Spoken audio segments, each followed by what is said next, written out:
እውነተኛ አስታራቂያችን ናት እመቤታችን። ከማጋ ከሥላሴ ጋር ከማጋ ከአብ ከወልድ መንፈስ ቅዱስ ጋር ከልጇ ጋር ታስታርቀናለች። ይሄ እርቅ መቼ ነው? ከድህነተ ዓለም በኋላ። ይሄ እርቅ እመቤታችን አማልጅን አስታርቂን ለማን ነው? ላመንን ክርስቲያኖች፣ በ40 በ80 ቀናች ለተጠመቅን ክርስቲያኖች ነው ይሄ እንጂ ክርስቶስ በመልዕልተ መስቀል ተሰቅሎ ያደረገው ማስታረቅ አይደለም። ለዛም ነው እሷ ግን በእውነት ከለመኗት የሚቀርባት የለም።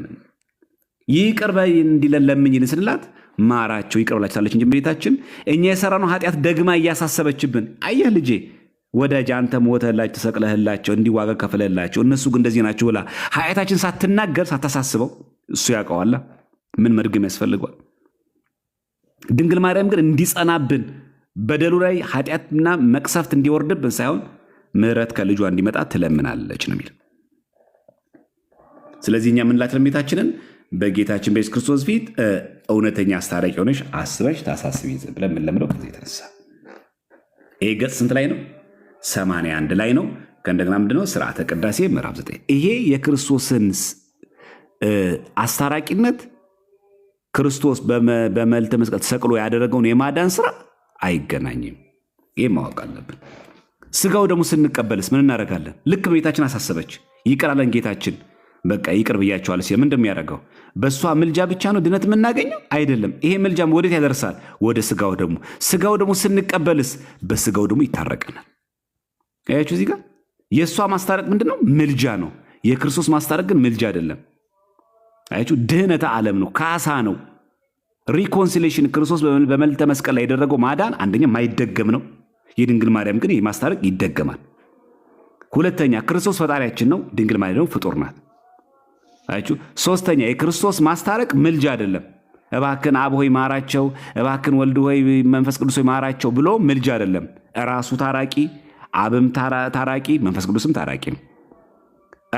ራሱን ከራሱ ጋር አስታረቀን፣ ከባህሪ አባቱ ከአብ ጋር፣ ከባህሪ ሕይወቱ ከመንፈስ ቅዱስ ጋር አስታረቀን። ስጋው ደግሞ በተቀበልን ጊዜ ምን ያደርገናል? በበደላችን በኃጢአታችን ምክንያት ንስሐ ገብተን ስጋው ደግሞ ስንቀበል በስጋው ደግሞ ይታረቀናል። ማ አብም ወልድም መንፈስ ቅዱስ። በማን ስጋና ደም? በክርስቶስ ስጋና ደም። አያችሁ። ስለዚህ ሁሉ ጊዜ ምን ይባል? የሐዲስ ኪዳን አስታራቂ ነው። ይሄንን ስጋው ደግሞ ስንቀበል በዚህ ይታረቀናል። የድንግል ማርያምስ ከልጅሽ ከወዳጅሽ አስታርቂን ምን ማለታችን ነው? አማልጅን፣ ለምኝልን፣ ወደ ስጋው ደግሞ እንዲያበቃን አድርጊን ማለት ነው እንጂ ስጋው ደሙን የሚተካ ምልጃ አድርጊልን አይደለም። ስጋው ደግሞ አልቀበልም አልፈልግም ድንግል ማርያም ወይ በአማላጅነትሽ አድኝኝ ማለት አይደለም። እንደዛ የሚል ትምህርትም የለንም እኛ። ይሄ ስርዓተ ቅዳሴያችን ምዕራፍ 9 ገጽ 81 ላይ ቁጥር 59 ላይ የምናገኘው ነው ማለት ነው። ስለዚህ በዚያውም በሶስቱም ክፍል አየን ማለት። ስለዚህ እመቤታችን ቅድስት ድንግል ማርያም ምልጃን በተመለከተኛ ቃል ኪዳኗ አማላጅነቷ ሁል ጊዜ የሚራዳን ክርስቲያኖች በለመንን ቁጥር በተማጸነው ቁጥር እግዚአብሔር አምላክ ስለ ድንግል ማርያም ብሎ ይምረናል፣ ይቅር ይላል ማለታችን። እሺ ሌላኛው እዚህ ተአምረ ማርያም ክፍል ላይ የሚገኘው የተአምር ክፍል ብዙዎቹ እንደ ትንሽ እንደ ጥያቄም እንደ ግራ መጋባትም ሲያነሱት ነበርና እስቲ እናንሳው። እዚህ ቅዳሴ ማርያም ላይ ነው። በእርግጥ እዚህ ላይ ተአምረ ማርያም ላይ አለ።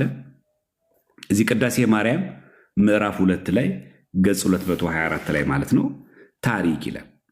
እጅግ ገንዘቡ የበዛ የተረፈው አንድ ባለጸጋ ነበረ። ያው እንግዲህ በእኛ አነጋገር ቱጃር ማለት ነው። አለ የሚባል ባለጸጋ ነው። ምን አረገ? ለአዝማሪ ለዘዋሪ እየሰጠ አለቀበት ይላል። ያው ገንዘቡን በተነበት። ለማን እየሰጠ? እየመጸወተ አይደለም የሚለው፣ ለበጎ ነገር እያዋለው አይደለም የሚለው። ለአዝማሪ ለማን? ለዘዋሪ እየሰጠ አለቀበት። አንድም የዚህ ዓለም ገንዘብ ሲሰበሰብ እንጂ ሲጠፋ አይታወቅምና ይላል። እውነት ነው። ገንዘቡን ታመጡታላችሁ። አንዳንድ ሰው አሁን እንደዚህ አይነት ሰው አላለ፣ ብዙ ገቢ ያለው በወሩ መጨረሻ ላይ ግን ብር የለውም። እንደዚህ አይነት ሰው አልገጠማችሁ? ቆይ ብሬ ግን የት ነው እየሄደ ያለው? ምንለው አንደኛ እኛ አስራት በኩራት ስለማናወጣ፣ በነገራችን ላይ ስለማንመጸውት፣ ስለማናማትብበት፣ ዝም ብለን ዘውለን ስለምንበላ፣ የደሞዙን ብዛት ብቻ ስለምንለዛ ነው። አንዳንድ ሰው አስራት በኩራት የማያወጣው ያልቅብኛ ብሎ ፈርቶ ነው። ከዚህ ደሞዝ ላይ አሁን አስራት በኩራት አውጥቼ ወይ ይሄ ሁሉ ደግሞ ከ10 1 ነው አይደለ ለእግዚአብሔር። ያ ማለት እኮ ኔት ከሚደርሰኝ ደሞዝ ላይ በ0.1 ሳባዛው ምትደርሰኝ ናት፣ ይሄ ደግሞ ከኔ አቅም በላይ ነው ብሎ ይተዋል። ግን በጣም የሚገርማችሁ ገንዘባችሁ አትበቃችሁ፣ ወር ሳይደርስ ያልቃል። ለዚህ ነው እዚህ ጋር አይታችኋል። እንደው የዘንድሮ ንግግር አይመስልም ራሱ የዚህ ዓለም ገንዘብ ያላያችሁ ሲሰበሰብ እንጂ ሲጠፋ አይታወቅምና ይላል። ከዛም ይላል ህልፈቱ ቅድመ አስተርእዮቱ ይላል። ያ ማለት ማለፉ ከመታየቱ ገና ሳይታይ በደንብ ያልፋል የዚህ ዓለም ገንዘብ። በእርግጥ እንደዛ ነው፣ ሪያሊቲውም እንደዛ ነው። ምናየው ነው። ገንዘብ አለው ምንለው፣ ሀብታም ምንለው ሰው በጣም ብዙ ነገር ያሽከረክራል፣ ብዙ አቅም አለ ምንለው ሰው ከመገኘቱ መጥፋቱ ነው። በጣም የሚገርሙ ይሄ ነው። ብዙ ጊዜ ልታይ የሚል ሰው እንደው በቃ በሰው ዘንድ በተለያየ ልብስ የሚታይ ሰው በሆነ ጊዜ ኩስምን ብሎ ቁጭ ይላል። እንደዛ ነው። እና ይሄም የዚህ ዓለም ከመታየቱ መጥፋቱ የሚለው ለዚህ ነው። ከዛ ምናል ይሄ ሰው እንግዲህ ለአዝማሪ ለዘዋሪ እየሰጠ ገንዘቡ አለቀበት፣ እጅግ ባለጸጋ ነበረ። ከዛ ምን ሆነ? ከዚህ በኋላ ከብሬ በኖርኩበት ሀገር ተዋርጄ ሰጥቼ በኖርኩበት ሀገር ለምኜ አልኖርም ብሎ አገር ጥሎ ቁርበት ጠቅሎ ሲሄድ ሰይጣን የጨዋ ልጅ መስሎ ከጎዳና ቆይቶ የት ትሄዳለህ አለው ይላል። የምን ልጅ መስሎ ነው የሚለው? ሰይጣን የጨዋ ልጅ መስሎ በቃ ምንም ነገር በቃ ምን ጸባይኛ መስሎ ሰይጣን ተገለጠ። መቼም እንደምታውቁ ሰይጣን የብርሃን መልአክ እስኪመስል ብሎ ለሐዋርያ ቅዱስ ጳውሎስ ተገለጠለች። እሺ የት ትሄዳለህ አለው ሰይጣን የጨዋ ሰው መስሎ ከብሬ በኖርኩበት ሀገር ተዋርጄ ሰጥቼ በኖርኩበት ሀገር ለምኜ አልኖርም። መቼም ከባድ ነው ታውቃላችሁ። ያገኘ ሰው ሲያጣ ከባድ ነው። አሁን ይሄ ሰው በጣም ባለጸጋ ነበር፣ አሁን አጣ ነጣ፣ የኔ ቢጤ መሆን አሳፈረው። ስለዚህ ሀገር ጥሎ መሰደድና ሀገር መቀየርም ፈለገ ማለት ነው። ስለዚህ አገር ጥዬ ቁርበት ጠቅዬ መሄዴ ነው አለው። ከዛ ሰይጣን የጨዋ ልጅ ስለመሰለ ያዘነ መስሎ ይላል ይህን ብሰጥህ አትመለስምን አለው። ይህንማ ካገኘው ስንኳን ለእኔ ለልጅ ልጅ አይበቃም አለው። ከዚህ በኋላ ሰጠው፣ ልክ ድንጋይ ሙሉ ወርቅ ማለት ነው። አንተም ፈቃዴን ፈጽምልኝ አለው ሰይጣን። ከዚህ በኋላ ይህን ሁሉ ድንጋዩን ወርቅ አስመስሎ አሳየውና ይህን ብሰጥህ አትመለስም አለው። እመለሳለሁ፣ ግን ፈቃዴን ፈጽምልኝ። ምንድን ነው ያንተ ፈቃድ አለው? ፍላጎቴን ማለት ነው። ሰይጣን ምን ላድርግልህ አለው። አብ ወልድ መንፈስ ቅዱስን ካድልኝ፣ መላእክት ጻድቃን ሰማዕታትን አያማልዱም በል አለው። አያችሁ ንግግሩ ራሱ ሰይጣን ራሱ እንዴት ተንኮለኛ እንደሆነ። አብ ወልድ መንፈስ ቅዱስ ምን በልልኝ ካድልኝ ካለ በኋላ መላእክት ጻድቃን ሰማዕታትን አምላክ አይደሉም በል ነው ያለው። አምላክ እንዳልሆኑ እኮ ያውቃል እኮ ሰይጣን ራሱ። አያማልዱም በል ነው ያለው። ሰይጣን እንኳን ተንኮሉ ከዘመኑ ፕሮቴስታንት እኮ የተሻለ እኮ ነው። እዚህ ጋር ያለው ተመልከቱት። አብ ወልድ መንፈስ ቅዱስን ካድልኝ አለው። መላእክት ጻድቃን ሰማዕታት አምላክ አይደሉም በል ያለው። አምላክ ፈጣሪ አይደሉም እኮ። ግን ምን አለ ሰይጣን? አያማልዱም በል ነው ያለው። መላእክት ጻድቃን ሰማዕታት አያማልዱም በል አለው። ካደ ማንን? ሥላሴን። ከዛስ አያማልዱም አለ። ከተለያዩ በኋላ ነገር ረስቼ ይላል። አንድ ነገር ረሳዋል ሰይጣን። ቆየኝ አለው። ምዕመናን አፍረው አክብረው ስሟን የሚጸሯት ማርያም የምትባላለች ወላዲተ አምላክ መሆኗን ካድልኝ። ምኗን ካድልኝ? ፈጣሪ መሆኗን ካድልኝ ይላል። እግዚአብሔር መሆኗን ካድልኝ ይላል። እግዚአብሔር እንዳልሆነች ያውቃላ፣ ፈጣሪ እንዳልሆነች ያውቃላ ሰይጣን። ምንድን ነው ካድልኝ ያለው? ወላዲተ አምላክ መሆኗን ካድልኝ አለው። የለማኝ ምርኩዜን ምን ይዞ ይሄዳል ጉዞ እንዲሉ እሷንስ አይሆንም አለው። እንኪያስ አምጣ ብሎ ወርቅ አስመስሎ የሰጠውን ድንጋይ ይላል ተቀብሎ ልብ ራሱን ብሎ ገደለው። ሰይጣን ማለት ነው።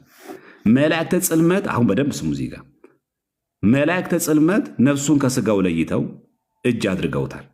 ያ ማለት ከዛ መላእክተ ጽልመት ወሰዱት ይህን ሰው ማለት ነው። መላእክተ ብርሃንም የጌታን ቁርጽ ፍርድ ሳያዩ አይለዩምና ከመቤታችን ዘንድ ሄደው ምን ነው ዝም አልሽ? ይህች ነፍስ ከስጋዋ የተለየች በአንቺ ምክንያት አይደለምን? አታማልጅም አለዋት ይላል። ምን አትይም? አታማልጅም። ምንድን እነማን ናቸው እነዚህ ብሉት? መላእክተ ብርሃናት። ምንም እንኳን ኃጢአት ብንሰራ ብንበድል ሞት ይገባቸዋል አንልም። እስቲ እግዚአብሔር ያሳያችሁ። ኤቲስቶች አሁን ኤቲስት ናቸው። ምንድን ነው የኛ ልመና? እንዲድኑ አይደለ? እንዲመለሱ ነው፣ እንዲያምኑ ነው በስላሴ። እሰይ አሹት ይበላችሁ ሲኦል ግቡ ሚል ማን ነው? የመናፍቃን የኛ ትኩረታችን ማስተማራችን ምንድነው ጥቅሙ? ሰው ማዳን ነው። ሲኦል ገቡ እሰይ እንኳንም ገባችሁ ብለን ልናጨበጭብ ነው? እልልንል ነው? አይደረግም እንደዛ። ምን አሏት? መላእክተ ብርሃናት፣ የብርሃን መላእክት እመቤቴ ማርያም አንቺን እኮ አልክድም ስላለ እኮ እንደዚህ ሆነው አትለምኝ ምን አሏት? ሰው ታሪክ ሳይጨርስ እዚህ ጋር ሲያቆም ነው ችግሩ። አሁን ይሄ ገጽ ያለው 224 ላይ ገና እኮ አላለቀም እኮ እስከዚህ ያለ እስከ ገጽ 225 አለ። ቁንጽል ነገር ሰምታችሁ አትናገሩ ቤተክርስቲያን ልጆች፣ አይደረግም፣ ነውር ነው። ስብከትም እንደዚህ አይሰጥም፣ ትምህርትም አይሰጥም እንደዚህ። እዚህ ጋር አቁሞ አንድ ሰው አየ ሥላሴን ክዶ አየ የቅዱሳን መላእክት ጻድቃን ሰማዕታትን ምልጃ ክዶ በድንገት ተነሳ ይላሉ። መጨረስኩ ሐሳቡ ምን ይኑረው በምን ይለቅ ታሪኩ ምኑን አውቀን ነው እዚህ ጋር እናገረው? ይህ ስህተት ነው። ከዛ ቀጥሎ እመቤታችን ምን አለች? አታማልጅ ምን አሏት? አሁንም ፈጣሪ ነሽ አሏት፣ እግዚአብሔር ነሽ አሏት መላእክት። አታማልጅ ምን አሏት? እሷም መሐርሊተ ወልድየ ዛተ ነፍስ አለችው። እባክህ ልጄ ሆይ ያችን ነፍስ ማራት አለችው። ከዛ ጌታችን አላት ከልብኑ ይትመሃር ውሻ ይማራልን አላት። ለምንድነው ውሻ ያለው? ወደ ትፋቱ ተመለሰ። ክርስቲያን የነበረ ሰው ተመልሶ ካደ። ከልብኑ ይትመሃር አላት ጌታችን። ከልብኑ ይትመሃር ውሻ ይማራልን እንደማለት ነው። ከልብኑ ይትመሃር ምን ብዬ ልማረው? ይሄንን እንቀጥል። አባቴን እኔን የባህሪ ሕይወቴን መንፈስ ቅዱስን የወዳጆቼ የመላእክት የጻድቃን የሰማዕታትን አማላጅነታቸውን የካደ ይማራልን አላት። ትክክል ነው አለም ጥያቄ ትክክለኛ ምላሽ ነው ለጌታችን። እንቀጥል። ዘጸዋዐ ስምኪ ወዘገብረ ተስካረኪ እምህር ለኪ ያልኸውስ ስምሽን የጠራ ተስካርሽን የዘከረ እምርልሻለሁ ያልከኝስ አለችው። ምን አለ ጌታ? ቃልህ ይታበላልና አለችው። እንዲህ ያልከውን ያውስ ቢሆን እንደዚህስ ቢሆን አለ የሕጸጸ ምግባር ነው እንጂ የሕጸ ሃይማኖት ነውን? ምን ማለት ነው? የምግባር ሕጸጽ ያለበትን ነው እምርልሻለሁ ያልኩት እንጂ የሃይማኖት ያለበትን ነው። ይህ እኮ ሃይማኖት ነው። ለምን? ሥላሴን ክዷል። ሥላሴን መካድ ሃይማኖትን መካድ ነው። የቅዱሳን አማላጅነት መካድ ማለት ሃይማኖትን መካድ ነው። እኔ እኮ የምን ሕጸጽ ነው አለ? የምግባር ሕጸጽ ነው እንጂ የሕጸጽ ሃይማኖት የሃይማኖት ችግር ሕጸጽን አይደለም። እንዴ ሙስሊም ሆኖ የሞተን ሰው ድንግል ማርያም ብላ ነው የምታማልደው? መቼ አመነና? አልተጠመቀም እኮ። መናፍቃን ምን ብላ ነው የምታማልደው? በምልጃዋ ማያምኑ በዛ ላይ አልተጠመቁም። በእውነተኛው ሃይማኖት በእውነተኛው ክርስቶስ እኮ ራስ ላይ እኮ የሉ። የቤተክርስቲያን ራስ ክርስቶስ ነው። ከአካሉ እኮ የሉ። ንግግሩ ራሱ ልቅም ያለ ንግግር ነው። እንቀጥል። ነገር ግን ከስጋይ ስጋ ከነፍስ ነፍስ ነስቼ ሰው መሆኔ ፈቃድሽ ላልፈጽም ነውን? ቅድም ያልነው አልቦ ጸሎት ወአልቦ ትንባሌ እንበሌኪ ማርያም ዚያር እሷ ለምና ልጇ የሚብላት ነገር የለም። አያችሁ ኮሬክሽኑን። መጀመሪያ ምን አላት? ውሻ ይማራልን አላት። አንድ በምንድነው ውሻ ያለው? እኔን ክዶ ይኸው አባቴን እኔን የባህሪ ሕይወት የመንፈስ ቅዱስን የወዳጆቼ የመላእክትን የጻድቃን የሰማዕታትን አማላጅነት የካደ ሰው ይማራልን አላት። ፕላስ እመቤታችን ብላ ለመነችው ዘጸዋዐ ስምኪ ወዘገብረ ተስካረኪ እምህር ለኪ ስምሽን የጠራ ተስካርሽን የዘከረ እምርልሻለሁ ያልከው ቃል ይታበላልን አለችው። ያውስ ቢሆን አለ ጌታ። እንደዚህ ብዬ ተናግሬያለሁ። አዎ ስምሽን የጠራ ተስካርሽን የዘከረ ብያለሁ። ይሄ እኮ የምግባር ችግር ላለበት እንጂ የሃይማኖት ችግር ላለበት አይደለም። በዚህ አጋጣሚ የድንግል ማርያም ምልጃ የሚሰራው ለማን ነው?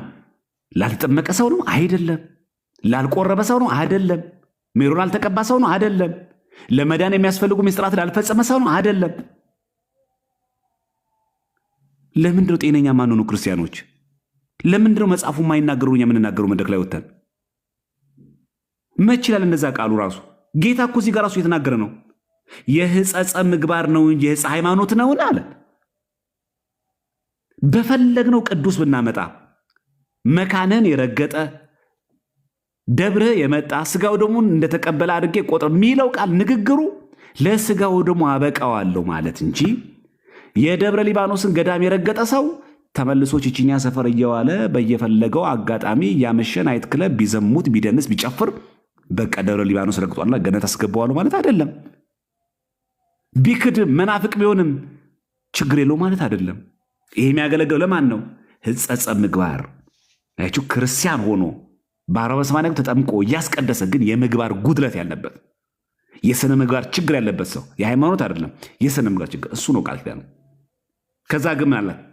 አንቺን እናቴ ግን ለምነሽኛልና ነገር ግን አለ እዚህ ጋር ከስጋይ ስጋ ከነፍስሽ ነፍስ ነስቼ ሰው መሆኔ ፈቃድሽን ልፈጽም እንጂ ላልፈጽም ነውን?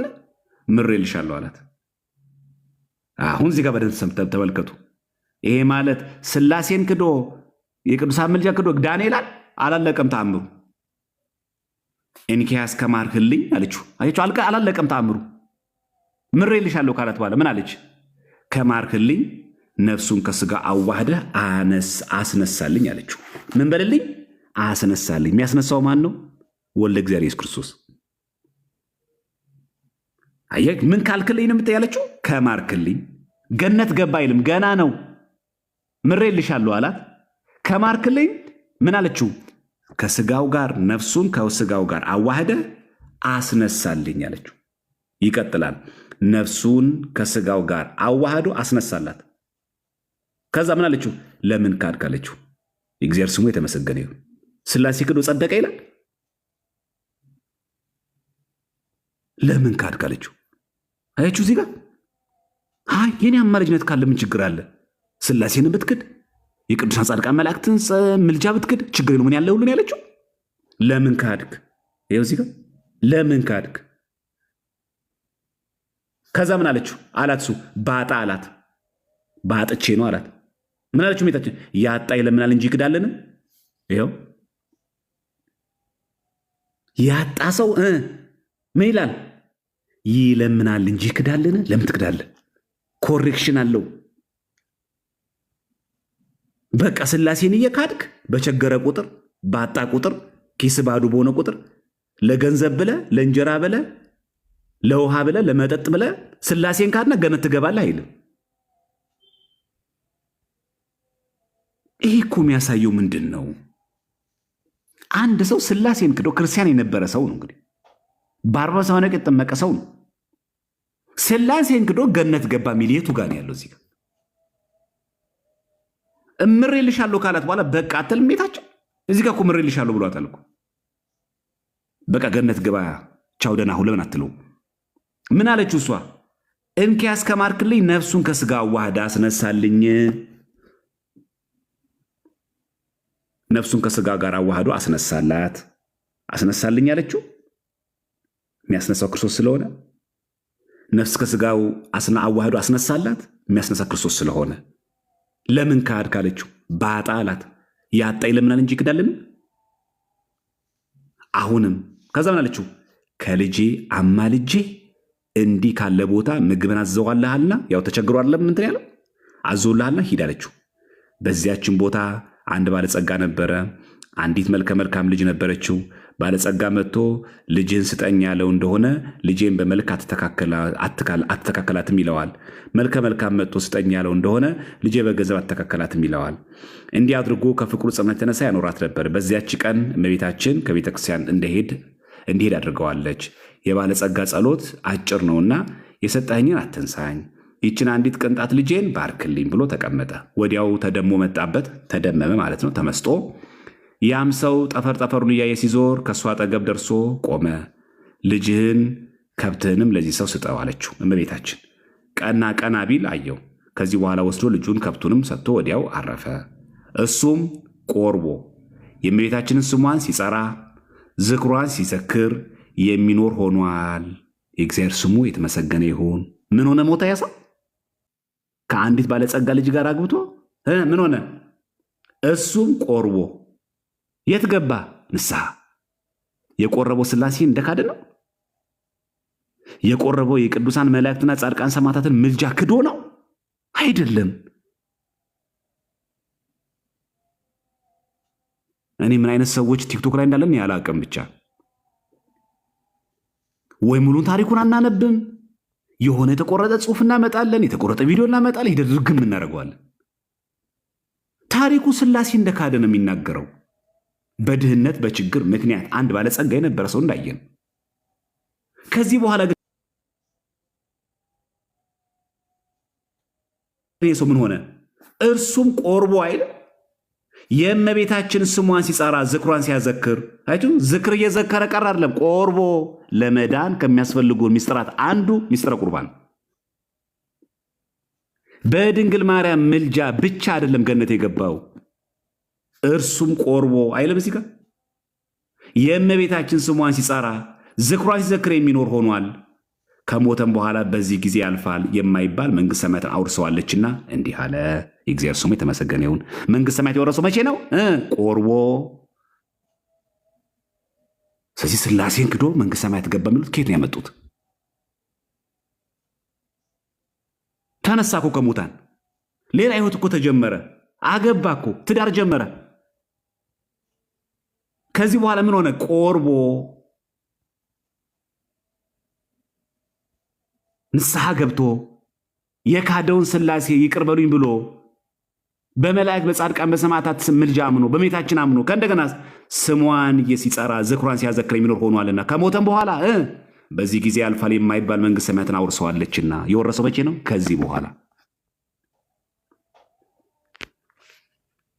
ስለዚህ ሥላሴን ቢክድም ማለት ሥላሴን ክዶ መንግሥተ ሰማያት ገነት ገባ ማለት አይደለም። የካደ መንግሥተ ሰማያት አይገባም።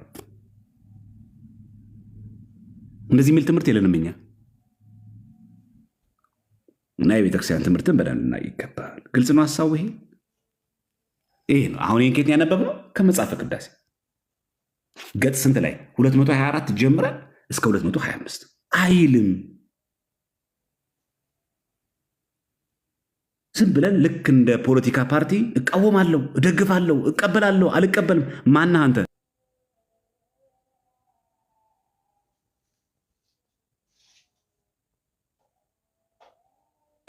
የቤተክርስቲያን ትምህርት ነው። ቅዳሴ አንድምታችን ላይ አለ። ታሪኩን በደንብ ማንበብ ነው። ነገረ ድህነት ጋር ይጣረሳል አይጣረስም? ሊቃውንት መጠየቅ ነው። ስታነበው እኮ ራሱ መልሱ እኮ አለ እዚህ ላይ። ምንም እኮ የሚጋጭ ነገር የለውም። ስናነበው እዚህ ጋር እናገኘዋል። እና ሰዎች ሳናነባቸው ስንቀር ነው ችግር እየፈጠር ያለ ነው። በተመሳሳይ ደግሞ እዚሁ ተአምረ ማርያም ላይ ደግሞ እንመልከት። ተአምረ ማርያም ላይ ያለውም ላሳያችሁ። እዚህ አሁን ተአምረ ማርያም ሁል ጊዜ ቨርጅን ስታየው ይህን የተአምረ ማርያም ክፍል ተመልከቱት በደንብ በግዕዝና በአማርኛ ብፁዕ ወቅዱስ አቡነ ማትያስ የኢትዮጵያ ኦርቶዶክስ ቤተክርስቲያን ፓትርያርክ በሆኑ በ9ኛው ዓመት ለ6ኛ ጊዜ። ስለዚህ ሪሰንት የሆነው ተአምረ ማርያም ይሄ መጀመሪያ ገብቷችኋል? የአሁኑ ታሪክ መጀመሪያ ኮመንቱን አብራላቸውና ያረፈደ ሰው አይደለም። አሁን ሙሉን ታሪኩን ሳነብ የሰማ ሰው ገብቷችኋል? ታሪክ ኮመንቱን አብሩላቸውና አንዴ ከዛ ወደ ተአምረ ማርያም ልግባ።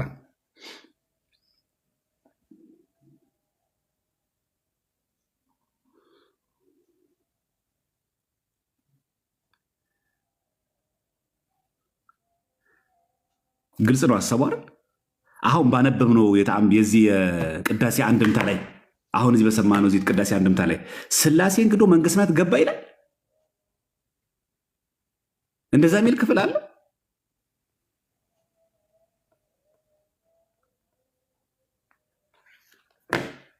ስለዚህ ማንም ሰው ተነስቶ እዚህ ጋር ብድግ ብሎ ይሄን አልቀበልም ይሄን አልቀበልም መብትም የለንም እኛ። እንኳን እኛ ቄስ አይችልም ይሄን ተአምረ ማርያም ይሄን የተአምር ክፍልን ያልቀበልም ማለት አይችልም ቄስ። እኛ አስፈጻሚ ነን። በነገራችን ላይ ቄስም ሆነ ጳጳስም ፓትርያርክም ሆነ ምንድን የቤተክርስቲያን ስርዓት አስፈጻሚ ነው፣ ገምጋሚ አይደለም።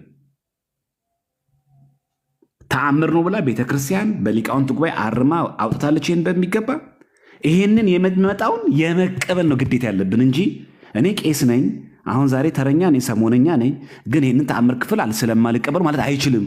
ቄስ አስፈጻሚ ነው፣ ዲያቆን አስፈጻሚ ነው። ጳጳሳት ተልእኳቸው የቤተክርስቲያንን ስርዓትና ትምህርት ማስረጽ ያንን ማስፈጸም ነው እንጂ እዛ ቦታ ላይ የራስ ዲሲሽን አይፈቀድም።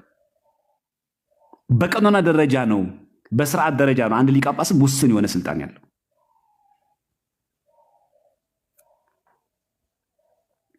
ስለዚህ ይሄ በደንብ ልናውቀው ይገባል። ስለዚህ ባጭሩ ይሄ ሰው ገነት መንግስት ሰማያትን መግባቱ ነው። መንግስት ሰማያት አውርሰዋለች ማለት ገነት ገባ ማለት ነው ባጭሩ። ገነት ከገባ ይሄ ሰው ተመልሶ አይመጣማ። ከአሁን በኋላ የት ነው የሚሄደው? ገነት ያሉት ወዴት ነው የሚሄዱት? ወደ መንግስት ሰማያት ስለሚገቡ ነው። ለዛ ነው መንግስት ሰማያት አውርሰዋለች ማለት ይሄ ሰው ገነት ገባ። ገነት የገቡ ቅዱሳን ወዴት ነው የሚሄዱት? ወደ መንግስት ሰማያት። ሲኦል ያሉት ወደ ገሃነም እንደሚሄዱት ማለት ነው። ስለዚህ ቪዲዮ በተቆረጠ አይገመገምም። ትምህርቷን ማስማት አሁን መጀመሪያ ግለሰብ ጋር ለማተኮር ትምህርታችን ምን ይላል? ተአምሩ ምን ይላል? በቃ ምንም ያወዛግበን ነገር የለም። ይሄው ቅዳሴ አንድምታችን አለን። ይሄው አለን። በቃ የተሰፈረ የተቆጠረ ነገር አለን። ይሄው እዚህ ጋር አለን። ታሪኩም እዚህ ላይ አለ። ይሄ ንባቡና ትርጓሜው ነው። እኔ ማን የሚሉኝ ሰው ነኝ እዚህ ጋር ተቀብዬ እንደዛ ምለው? በእውነት ነውር ነው። ይሄ ትክክልም አይደለም። የቤተክርስቲያን ትምህርትን በሚገባ ማየት፣ ተአምሩን ማንበብ፣ ምን እንደሚል መስማት፣ መናገር ነው። በቃ እዚህ ጋር ብቻ ይዞ ስላሴን ካደ ብሎ መሮጥ አይደለም። እዚህ ጋር ምን ይላል? እሱም ቆርቦ የእመቤታችን ስሟን ሲሰራ ምን ሆኖ ቆርቦ ነው የሚለው። ሳይቆርብ መንግስት ሰማያት ገባ አይልም። ምሬልሻለሁ ካላት በኋላ በቃ አንተ ከማርክም አላለችውም፣ አስነሳልኝ ብለዋለች። ነፍሱን ከስጋው ጋር አዋህደው አስነሳልኝ ብለዋለች። ጨርሶ ያለማንበብ ችግር የተወጋ ይሁን ልበላችሁ። የቁንጽል እውቀት በጣም አደገኛ እውቀት ማለት በጣም አደገኛ እውቀት ማለት እሱ ነው። በቃ እዚች ጋር ቆሞ አይነገርም። ታሪኩን ያልቀው እዚህ ጋር በጣም አደገኛ ነው። አሁን እኛ ጋር እየተቸገረን ያለው ምንድን ነው? መጀመሪያ ታሪኩ የት ነው የሚገኘው? መጽሐፉን ልየው፣ ምን ይናገራል? ምኑን አሁን ነገርነት እዚህ ጋር የሚቃወመው ለመዳን ከሚያስፈልግ ይሄ ሰው ክርስቲያን አልነበረም? ክርስቲያን ነበረ እኮ። ፕላስ ይሄ ሰው ንስሐ ገብቶ ስጋው ደግሞ አልተቀበለም። ቆርቦ ማለት ስላሴን ክደኑ ስጋው ደግሞ የተቀበለው። ለዛም ነው የድንግል ማርያም ምልጃ ብቻ ጸደቀው ይላል እዚህ ጋር አይልም። ይሄ የሚያሳየው በተለያየ ችግር ምክንያት ሃይማኖትን የመካድ እንኳን አባዜ ቢያጋጥም አለ። ደግሞ እውነትን እንነጋገር ከተባለ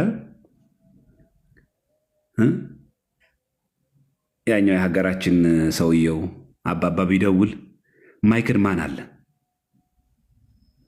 እስቲ እውነት እንነጋገር። ማን ነው ማይክድ?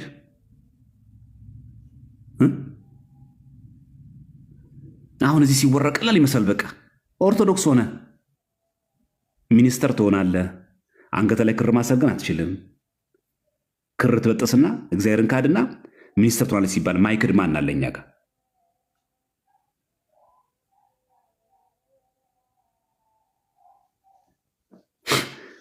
ማን ነው ማይክድ? አያምጣው ነው። እና ችግሮቹ በጣም እያየሉ ሲመጡ አሁን እኛ እዚህ ግላም እንደ ቀላል ነገር የምናያት ነገር ሲቸግር ሰው ከብዙ ነገር ከትሮ ይክታል። አናቃቸውም። በየመስሪያ ቤቱ ስራ ለመቀጠር ብሎ ክር የበጠሱ ጓደኞች የሏችሁ? ኑሮ ከብዷቸው ልጅ ለማሳደግ ሲሉ ፕሮቴስታንት የሆኑ ሙስሊም የሆኑ ሰዎች የሉ? አናውቅም። ለምንድን ራሳችን የምንዋሸው ግን ክርስቲያኖች? የለም አናውቅም። ለደሞዝ ብሎ ክር የበጠሰ ሰው ኦርቶዶክስ አታውቁም እናንተ? ይሄ ሰው አሁን ይጥፋ ሲኦል ይግባ። አሁን ይሄ ሰው ምን ታደርጉታላችሁ? ለዚህ ሰው ለምንድነው ግን የምንዋሸው?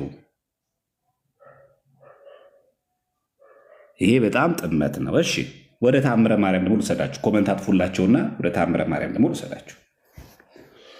እሺ ታምረ ማርያም ላይ ደግሞ ተመሳሳዩ ነገሩን ነው የምናነሳው። ይሄው ታምረ ማርያም ክፍል ደግሞ ሁልጊዜ ስታዩት ታምረ ማርያም ክፍል ክፈቱ ስትባሉ ማየት ያለባችሁ ሪሰንት ይሄኛውን ነው ማየት ያለባችሁ። 2014 ዓ.ም ላይ ያለው ማየት የሚገባው ማለት ነው። እዚህ ጋር ገጽ 517 ላይ አለ። ገጽ 517 ላይ ስለ ነጋዴው ጥብርያዶስ የሚል ነው። ይሄ ደግሞ ልክ ተመሳሳይ ታሪክ ያለው ሰው ነው። እንዲህ ይላል 111ኛው ተአምር ገጽ 517 ላይ ስለ ነጋዴው ጥብርያዶስ ሙሉ ልንገራችሁ አይሻልም? ቁንጽል እውቀት ከሚኖረን ሙሉ ነገር ነው። ልመናዋ ክብሯም በእኛ ለዘላለም በእውነት ይደርብንና አምላክን ልጅ በድንጋይ ላይ ሥጋ በድንጋይ ነፍስ የጸናች ክብርት እመቤታችን ያደረገችው ተአምር ይህ ነው።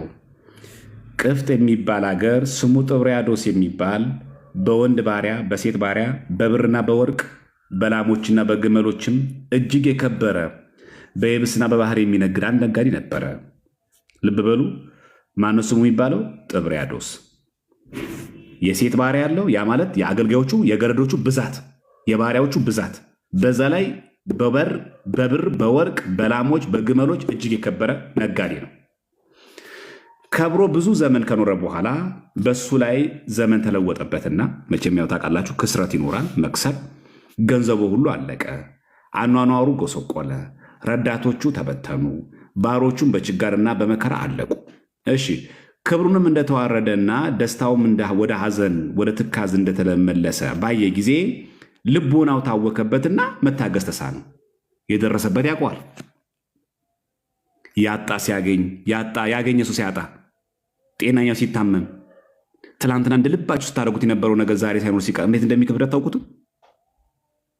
ለባለቤቱ ልተወው ይሄንን ብሰርቅ የሚገርፈኝ ብለምን የሚያውቀኝ የለምና አለ። በጥቂትም በብዙም ቢሆን ወደ ሌላ ሀገር ሄጄ እየነገርኩኝ እኖር ዘንድ እሄዳለሁ ብሎ አሰበ። ልብ በሉ፣ ብሰርቅ የሚገርፈኝ ብለምን የሚያውቀኝ የለምና በጥቂትም በብዙ ቢሆን ወደ ሌላ ሀገር ሄጄ እየነገርኩኝ እኖር ዘንድ እሄዳለሁ ብሎ አሰበ። እሺ ምን ሆነ? ከዛ ይህንን ብሎ እያለቀሰና እያዘነ ከሀገር ወጥቶ እንባውን በፊቱ ላይ እየወረደና እየቸኮለ ሲሄድ ሰይጣን በመንገድ ተገናኘውና ወንድሜ ሆይ ለምን ታዝናለህ? ለምንስ ታለቅሳለህ? አለ። ምን ሆይ አለው? ወንድሜ ሆይ። አየህ፣ ወንድሜ ሆይ ሁሉ የሚልህ ወዳጅ አይደለም። ሰይጣንም ወንድሜ ይላል። ብሮክሲ ስላለ አንድ ሰው ወንድም አይደለም። ብሮ ስላለ ወዳጅ እንዳይመስልህ። ወንድሜ ሆይ እኮ ነው ያለው። ለምን ታዝናለህ አለው። አሁን ሰይጣን እዚህ ጋር ወንድሜ ሲለው እንደው አስቦለት ነው? ተጨንቆለት ነው? ያም ነጋዴ ያገኘን እነግርህ ዘንድ አንተ ማነህ አለው። እኔ ሰይጣን ነኝ አለው። በጣም የሚገርም እኮ ነው። እንደተቸገረ ሲያቅ ሰይጣን ነኝ አለው። ያም ነጋዴ አንተ ሰይጣን ከሆንክ ልትረዳኝ ይቻልሃልን አለው። ይሰርቅ እንደሆነ ይለምንም እንደሆነ ወደ ሌላ ሀገር ይኖር ዘንድ እንዲሄድ ያገኘን ሁሉ ነገረው። ሰይጣንም ነገሬንስ ብትቀበል አለው። እኔ የምልህን ነገር ብትቀበል ማለቱ ነው ባለ ዘመን ሁሉ እንደ ቀድሞ ፈጽሞ ባለጸጋ ትሆናለህና ክንድህን አውጥተህ በደረቴ ውስጥ ያለውን ውሰድ አለው። ያም ነጋዴ ክንዱን አወጣና የለዘቡ 2 አይናቁ ሰጠው ይላል። አይናቁ ማለት እንቁዎች ማለት ነው፣ በብዙ ቁጥር። ነጋዴውም ከደስታው ብዛት የተነሳ ምን ባደርግልህ ትወዳለህ አለው። ሰይጣንም ክርስቶስን ካደው። ክርስትናህንና ጥምቀትህን ሱራፌልና ኪሩቤልን አምላክን የወለደች እመቤታችንን ማርያምን ካዳለው። አይታችኋል እዚህ ጋር ሰይጣንም ክርስቶስን ካደው። ክርስቶስንና ጥምቀትህን፣ ያ ማለት የልጅነት ጥምቀቱ ማለት ነው። ሱራፌልና ኪሩቤልን አምላክን የወለደች እመቤትህ ማርያምንም ካዳለው። አምላክን የወለደች እመቤትህን ያለው እመቤታችን አይልም ሰይጣን። እመቤትህ ማርያምን ካዳለው። የነገሩን ፍጻሜ በሰማ ጊዜ የምድር ሁሉ ንግሥት ናትና እመቤቴ ማርያምን አልክድም እንጂ ሁሉንም እክዳቸዋለሁ አለው። እንቀጥል።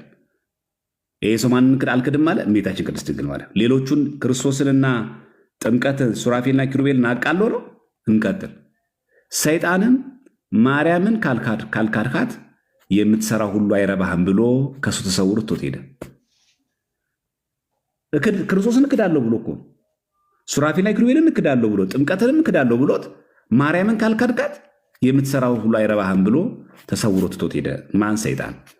ሰይጣንም ከሱ ከተሰወረ በኋላ በክንዱ ላይ ያለውን እንቁ ባህሪ ያይ ዘንድ ያ ነጋዴ ክንዱን ባወጣ ጊዜ ተለውጦ አሸዋ ሆነ። ለካ ፌክ ነው። እንቀጥል። ስለዚህ ፍጹም ሐዘን አዘነ። ሰዎቼን፣ ክብሬን፣ ገንዘቤን ሁሉ ያጣሁት አልበቃኝ ብሎ ሃይማኖቴን ለውጬ ፈጣሪ ጌታዬን ክጄዋለሁና ወዮታ አለብኝ እያለና እያለቀሰ እያዘነ መንገዱን ሄደ። የእግዚአብሔር ስሙ የተመሰገነ ይሁን። ምን እያለ? እያለቀሰ። ማንን ክጃለሁ ብሎ? ሃይማኖቴን ለውጬ ፈጣሪን ጌታዬን ክጄዋለሁና ወዮታ አለብኝ። አይታችሁ? ማርያምን ከያዝኩኝ ምን ችግር አለው? ክርስቶስን ብክደውም ችግር የለውም፣ ጥምቀትን ብክድ ችግር የለውም፣ ኪሩቤል ሱራፌል ብክድ ችግር የለውም ብሏል። ይሄ ሰው ለምንድነው ጨርሳችሁ ማታነቡት? ክርስቲያኖች ለምንድነው እዚህ ጋር የምታቆሙት?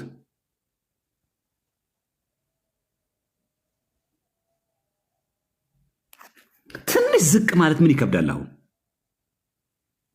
ይሄ ሰው በድንግል ማርያም አልክድም ብሎ ሌሎችን እክዳለሁ በማለቱ ደስተኛ ሆኖ እየሳቀ ተመለሰ ነው የሚለው። ስለዚህ ፍጹም ሐዘን አዘነ። ምን ብሎ? ሰዎቼን፣ ክብሬን፣ ገንዘቤን ሁሉ ያጠፋሁት አለ። አልበቃኝ ብሎ አለ። ሃይማኖቴን ለውጬ ፈጣሪን ጌታዬን ክጄዋለሁና ወዮታ አለብኝ እያለና እያለቀሰ እያዘነም መንገዱን ሄደ። ምን እያለ? እያዘነ እያለቀሰ መንገዱን ሄደ። ማንን ክጃለሁ ብሎ? ፈጣሪዬን። ከዛስ? ጌታዬን። ማን ነው እሱ? ክርስቶስን። ካድ ብሎት ነበር። እዚህ ጋር ይሄ ሰው ስላሴን ክዶ ክርስቶስን ክዶ መላእክትን፣ ጻድቃን፣ ሰማዕታትን፣ ኪሩቤልና ሱራፌልን ክዶ ጥምቀትን ክዶ መንግሥተ ሰማያት ገባ ይላል። ንስሐ ገባ ይልም። እዚህ ጋር እንቀጥል። ሲሄድም በመንገድ የፈረሰች ቤተክርስቲያን አገኘና በዚያች ያርፍ ዘንድ ወደ እሷ ገባ። በጣም ጉስቁል ያለች የአጥቢያ ቤተክርስቲያን አገኘ፣ ገባ። እዛ በውስጧም ይላል የክብርት ድንግል እመቤታችንን ስዕል አየና በዚያ ስዕል ፊት በፍጹም እንባ ባዘነ። ልቡናውም ይቅርታ ገንዘብሽ የሚሆን እመቤቴ ሆይ እኔ በይቅርታሽ አምናለሁ፣ እንዳልካድኩሽ አንቺ ታውቂያለሽ። ከማኅፀንሽ ከወጣ ከልጅሽ ታማልጅኝ ዘንድ እለምንሻለሁ፣ በፍጹም ልቡናዬ አንቺን ተስፋ አድርጌያለሁና እያለ መሪ ለቅሶን አለቀሰ። ከልጅሽ ከወዳጅሽ አማልጅኝ ክጄዋለሁና አለ። ከዚህ በለጠ ንስሐ አለ? ተአምረ ማርያም የማይለውን ከኪሳቸው ያወጡ ይናገራሉ። የማይለውም ማለት መጨረስ ነው ታሪኩ። እዚህ ጋር አያቆምም። እዚህ ጋር አይደለም የሚቆም ታሪኩን መጨረሱ ይማራቸዋል። ቤተክርስቲያን አገኘ። ቤተክርስቲያን ውስጥ ገብቶ ምን አለ? አንቺን አልካድኩሽም። ከዛስ ምን አድርጊኝ ግን አላት? ከማኅፀንሽ ከወጣ ከልጅሽ ታማልጅኝ ዘንድ እለምንሻለሁ፣ በፍጹም ልቦና አንቺን ተስፋ አድርጌያለሁና እያለ መሪ ልቅሶን አለቀሰ።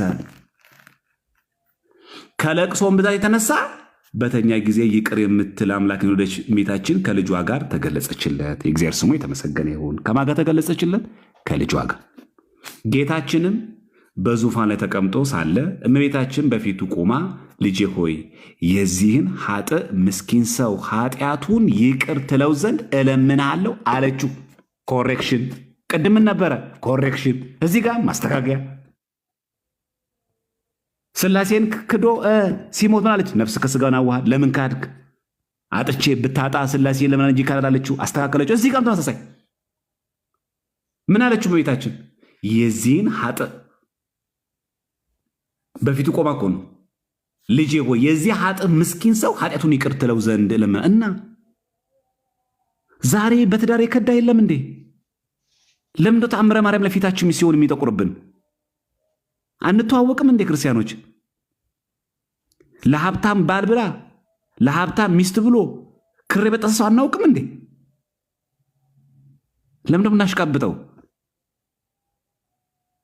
ለስራ ለመቀጠር ብሎ ልጅ ለማሳደግ ብሎ ኧረ ስንት አለ በጎረቤታችን፣ ኧረ ስንት ጉድ አለ፣ ስንት አለ እኮ ክር የበጠሰ እኮ አለ። ለምን እዚህ ሰው ላይ እንፈርዳለን? እኚህ ሰዎች ሲኦል ይግቡ። ልጆችሽን መናፍቅ ካላደረግሽ፣ ልጆችን ሙስሊም ካላደረግ፣ አንረዳህም የተባለ ሰው የለም። ይህን ባለማድረጉ ልጆችን ለማሳደግ ብሎ ሙስሊም የሆነ ሰው የለም። ማድረጉ ትክክል ነው አይደለም። ግን ይህ ሰው ሲኦል ይግባ። ምንድነው እኛ ማድረግ ያለብን? ክዶ ይግባ እያልን አይደለም እኮ መንግስት ሰማያት። እንደው እግዚአብሔር ይቅር ብለህ እባክህን መልሶ ማለት የለብንም እኛ።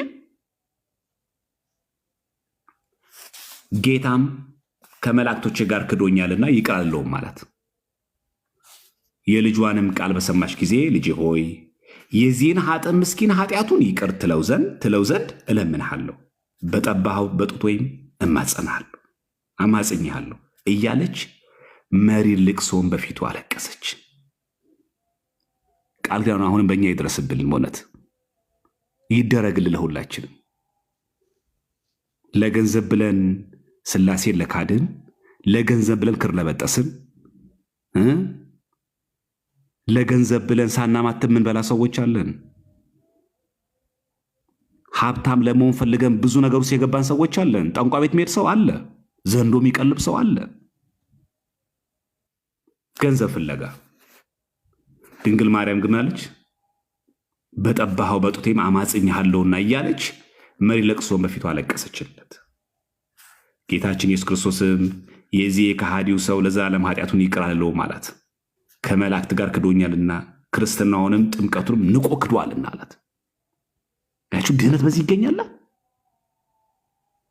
ሥላሴን ባለመካድ ጥምቀትን በማክበር የቅዱሳን ምልጃን በመቀበል ድህነት የሚገኝ ይሄ ሰው ግን ይህን ሁሉ ክዷል።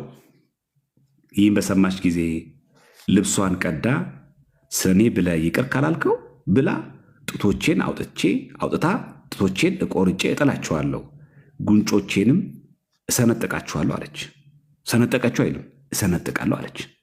እሺ አስፈራራችሁ ያለ እዚህ ጋር እንቀጥል። ጌታችንም ያደረገችውን ባየ ጊዜ ከዙፋኑ ላይ ወርዶ በደረቷ ላይ ተቀምጦ ታቅፎ ሳማት። አስፈራራችሁ ይላል።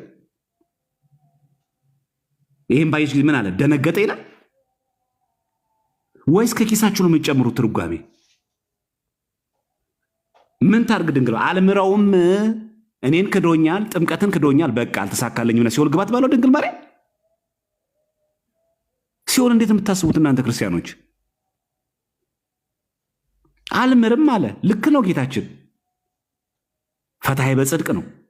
ግን ጌታችን ትክክልስ ቢሆን ይሄ ነፍስ ሲኦል ሲጋ በቃ እንግዲህ አልተሳካለኝም ሲኦል ግባ ነው የምትለው ድንግል ማርያም? ምን ያክል እንደምትለምን አይታችኋል? ይሄ የሚያሳየው ምንድን ነው? ይሄን ያክል እንኳን ብንበድል የድንግል ማርያም ምልጃ ምን ያክል ወደ እግዚአብሔር ዘንድ እንዴት ደጋግሞ እንደሚቀርብ ምን አለ እዚህ ጋር ጌታችን? ከዙፋኑ ላይ ወርዶ በደረቷ ላይ ተቀምጦ ታቅፎ ሳማት። የክብርት የእመብርሃንን እንባዋን በክብርት መሃል እጁ ጠረገላት። ዛተችበት ይላል። አስፈራራችሁ ይላል። ምን ይላል እዚህ ጋር? የክብርት የእመብርሃንን እንባዋን በክብርት መሃል እጁ ጠረገላት። አታልቅሽ፣ በቃ እናቴ ሆይ ስለ አንቺ ኃጢአቱን ይቅር ብየዋለሁና አትዘኝ ያላት ነው የሚለው። አትዛቻ አይደለም ያላት፣ አትፎክሪ አይደለም ያላት፣ አትዘኝ ያላት። አሁን ይህ ምንድነው ጥፋቱ? ዛትሽብኝ አላላትም። ከየት ነው ያመጣው ታዲያ ሜሎስ? ይሄንን ጡቶችን ቆርጬ ምናምን ነገር ብላ የቱ ጋር አስፈራራችሁ የሚለው? እንደውም እሱ ምንድን ያላት? አትዘኝን ያላት። ሐዘኗን እኮ ነው የሚያሳየው ይሄ። ቁጥር 29 ተመልከቱ። እናቴ ሆይ ስለ አንቺ ኃጢአቱን ይቅር ብየዋለሁና አትዘኝ ያላት ነው የሚለው።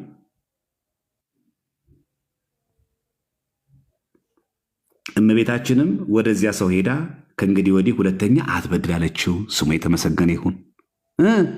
ምሬዋለሁ ሲላት፣ ኃጢአቱን ይቅር ብየዋለሁ ሲላት፣ በቃ ገነት ገባ ብላቸው አለችው? አላለችውም። ምን አለችው? እመቤታችን ወደዚያ ሰው ሄዳ ከእንግዲህ ወዲህ ሁለተኛ አትበድል አለችው። የተአብስ ዳግመ እንጂ ክርስቶስን ክዶ ጥምቀትን ክዶ በኪሩቤልና የሱራፌል ምልጃ ክዶ በድንግል ማርያም ምልጃ ጸደቀ አይልም። ይኸው ተአምረ ማርያምም አይልም። መጽሐፈ ቅዳሴያችንም አይልም። ከየት ነው ያመጡት እነዚህ ሰዎች?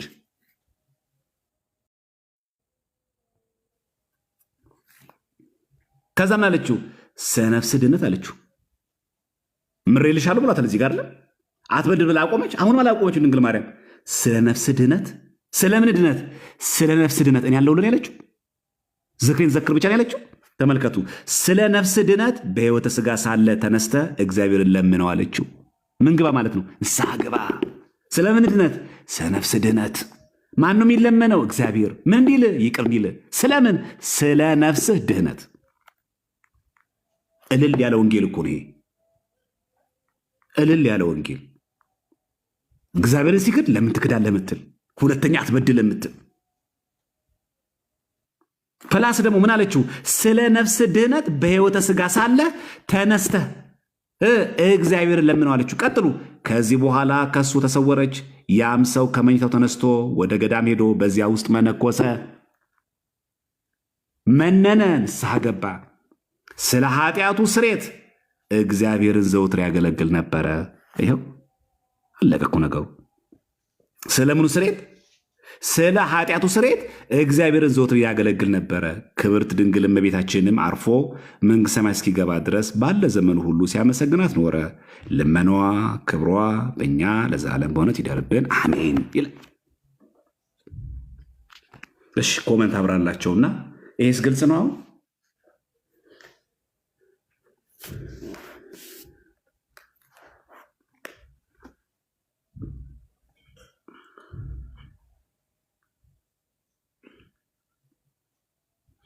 ኮመንት አብሩላቸውና ሞዴሬተሮች የሉ።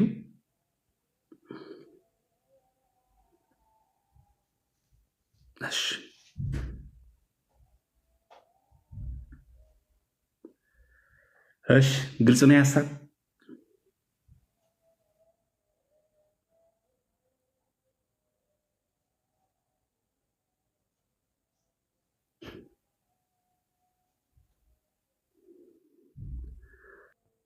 ስለዚህ ምን እኔ ጌቱ ጋር ነው እንደሆነ ሰው ምን እያነበበ እንደሆነ አላውቅም። እኔ ምን እያነበበ እንደሆነ አላውቅም። እውነት ይቅርታ አድርጉልኝና ክዶ መንግሥተ ሰማያት የወረሰው የቱ ጋር ነው? በተአምረ ማርያም ላይ ያነበብነው? በቅዳሴ ማርያም ያነበብነው? የቱ ጋር ያነበብነው እንደዚህ የሚል ነገር?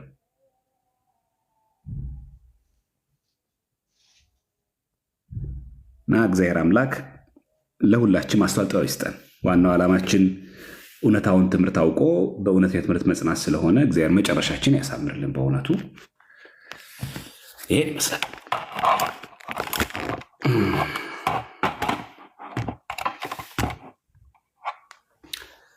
እሺ ወገኖቼ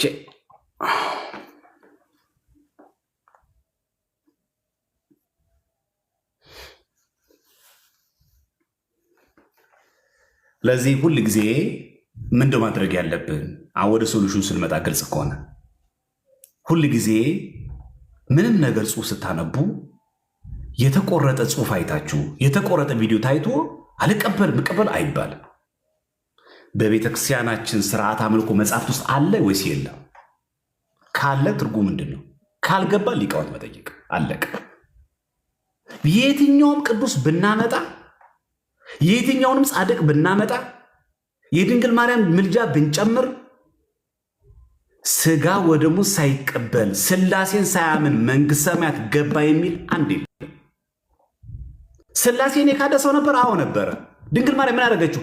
አስተካከለችው። ለምን ትክዳለህ አለችው። ታሪክ የሚናገረው ይህንን ነው። ፕላስ ይህን ተአምረ ማርያም ተመለከትን፣ የለም እንደዛ የሚል ከእንደገና አይ የኔ ዝክር ከዘከርክ በእኔ ስም ከተማጸንክ አይ ችግር የለውም ስጋው ደግሞ አትቀበል የሚል የለም። ቆርቦ ነው የሚለው።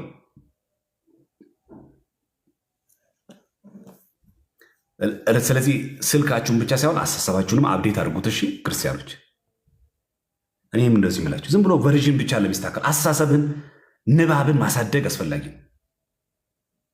ባረጀ ነገር አትሂዱ። በቃ ዝም ብሎ አልቀበል እንቀበላል። ማነህ አንተ? እንደዚህ አይባልም። በቃ ሮጦ ሊቃውንት አሉ መጠየቅ ነው። እኛ እዚህ ጋር ያለን ሰዎች የቤተክርስቲያን ትምህርት መግለጽ ነው ስራችን። ተጽፏል ተአምረ ማርያም ላይ፣ እዚህ ቅዳሴ ማርያም ላይ አለ የተዘገበ ነገር እና ሄዶ ዝም ብሎ ብቻ በተሳብ ነገርነትን አይጥስም። ዛሬ አቡነ አረጋዊ ናቸው፣ ዓመታዊ ክብረ በዓላቸው። ሂዱ ደብረ ዳሞ፣ ዛሬ ክብረ በዓል ንግስ ነበር። ቅዳሴ አለ፣ ስጋው ደግሞ አለ። የፈለገ ደብረ ዳሞ ብትረግጥ፣ የፈለገ ብንማፀን አቡነ አረጋዊ ለስጋው ደግሞ እንድንበቃ ያማልዱናል እንጂ የእኔ ምልጃ ብቻ ይበቃሃልና ችግር የለውም ስጋው ደግሞ አትቀበል የሚል የለም። ስጋው ደግሞ ሊተካ የሚችል የቅዱሳን ምልጃ የለንም ባጭሩ። አንድ ሁለተኛ፣ የትኛውም ቅዱስ ቃል ኪዳኑ እኛን ወደ ስጋው ደግሞ ለማቅረብ እንጂ አይ ግድ የላችሁም ከቻላችሁ ስጋው ደግሞ ተቀበሉ፣ ባትቀበሉ እኔ ተክልያለሁ ለወላችሁ አይለንም። እንዲህ አይነት ትምህርትም የለንም እኛ። እዚህ አየን ማለት ነው፣ እዚህ መጽሐፍ ላይ። ስለዚህ ከኪሳችሁ የመጀረጣችሁ አትናገሩ። ላይቭ መግባት ቀላል ነገር አይደለም። ክርስቲያኖች ሰው እናሰናክላለን፣ በጣም መጥፎ ነው። ሰው እናሰናክላለን።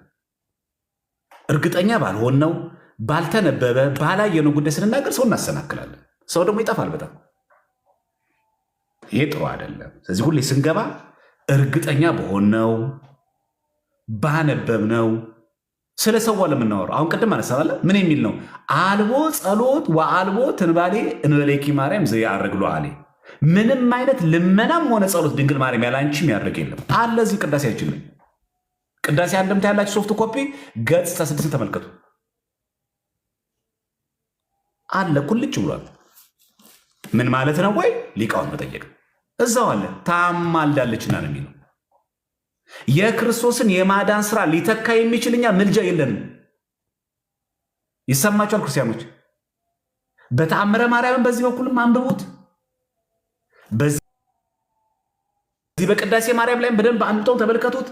የክርስቶስን የማዳን ስራውን ያደረገውን የማስታረቁን አገልግሎቱን አንድ ጊዜ ያደረገውን ማስታረቁን ሊተካ የሚችል የቅዱሳን ምልጃ የለንም። እንዲህ አይነት ትምህርት የለንም። የቅዱሳን ምልጃ ለምን እንደሚሰራው አሁን ለምንሰራው የዕለት ኃጢአት ማገዝ ነው። ድንግል ማርያም የምትለን ስጋው ደግሞ ተቀብላለህ፣ በ40 ቀን ተጠምቀሃል። አንተ ደግሞ ስጋው ደግሞ አልተቀበልክም። ለስጋው ደግሞ እንድትበቃ አማልድሃለሁ ነው የምትለን እንጂ የእኔ ምልጃ አለልህ፣ ተአምረ ማርያምን ብቻ ስማው፣ የኔን የሰኔ ጎልጎታ ብቻ ድገም፣ ስጋው ደግሞ አትቀበለው አትልም ድንግል ማርያም። እንደዛ የሚል ትምህርት የለንም። እዚህ ትምህርታችንን በደንብ አድርጎ ማወቅ ሁልጊዜ መገንዘብ ተገቢ ነው። ለዛም ነው እንደዚህ ትምህርቶች እኔም ሁልጊዜ ማተኮር ያለባችሁ እናንተ በተቻላችሁ መጠን ትምህርት ላይ። አሁን ምን አደረግን እኛ? መጽሐፍትን የከፈት ነው አይደል? መጽሐፍ ከፈት ቃል በቃል ያገኘ ነው። ድንግል ማርያም ያላንቺ ልመና ያላንቺ ጸሎት የሚያደርግ ጸሎት የለም። ቤት ላይ ያገኘ ነው። እንትን ላይ ያለ ማህሌተ ጽጌ ላይ አለ ቁጥር 64 ላይ ከእንደገና ደግሞ መጽሐፈ ቅዳሴ አንድምታችን ላይ አለ ገጽ 64 ላይ አለ። በቃ አለ። ይሄ የማን ትምህርት ነው? የቤተክርስቲያን ትምህርት ነው። ይህን ከየት ነው የምናገኘው? ከቤተክርስቲያን መጽሐፍቶች እናገኛለን። ይህን አሁን አንድ ሰው አግኝቶ አንብቦ ጠይቆ መርዳት ያለበት እንጂ ከራሱ መተርጎም የለበት። እሺ አሁን ጥያቄ ልጠይቃችሁ። በተአምረ ማርያም በቅዳሴ ማርያም እንዳየ ነው ሥላሴን የካዱ ሁለት ሰዎች አይተናል። ሥላሴን ክደው መንግሥተ ሰማያት ገቡ ይላል። ሁላችሁ መልሱ። የሰማችሁ ሳነበው ጽሑፉ ሲነበብ ያያችሁ ሰዎች ሥላሴን ክደው መንግሥተ ሰማያት ገቡ ይላል።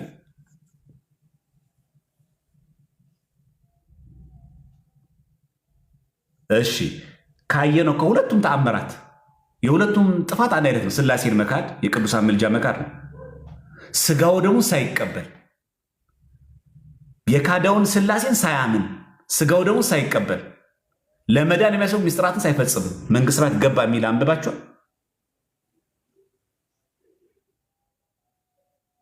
አይል አንድም ቦታ ላይ እንደዚህ አንድ ቦታ ሁለቱም ተአምር በተአምረ ማርያም አይተነዋል፣ በቅዳሴ ማርያም አይተነዋል።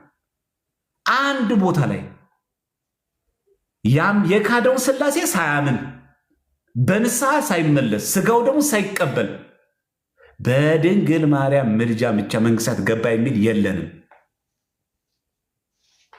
እጃችሁ ላይ ከሌለ ይሄ መጽሐፍ ገዝታችሁ ማንበብ ነው።